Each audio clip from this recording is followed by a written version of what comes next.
So everyone, today we are going in Baroda और आप सबके लिए एक सरप्राइज़ है और खुद मेरे लिए भी एक सरप्राइज़ है।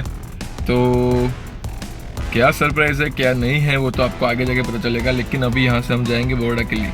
હેમાંગભાઈ જ્યારે કવર લગાવેલું કાઢવા આવે ને ત્યારે આપણે અંદર બેઠેલા હોય એટલે આપણે હેમાંગભાઈને કંઈ કોંગ્રેચ્યુલેશન્સ અથવા તો બીજો એક આઈડિયા છે કે આપણે બધા ડિક્કીમાં બેસી જઈએ, પછી ડિક્કી એમ પેલા ભાઈને કહીએ કે ડિક્કીમાં જરાક જુઓ ને ભાઈ શું છે કેવી છે પ્લીઝ જોઈ લો, એટલે હેમાંગભાઈ ડિક્કી ખોલે પછી જોઈ લે સારી વાત ના પાડે ડિક્કીમાં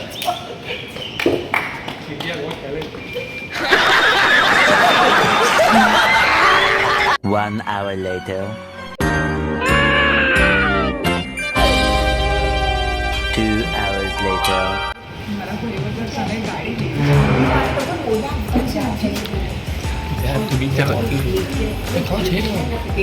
વોશરૂમ જવાનું બને પેલો થોડું જે આપણે એની ગાડી લીધી છે ને એ છોકરો આવ્યો નથી, એ આવે ને એ આવે જ છે ને ફોનમાં કીધું એને આવવા બેઠી 15-20 મિનિટમાં પહોંચું છું. એમાં તારા જે છે એમાં 3 hours later.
फाइनली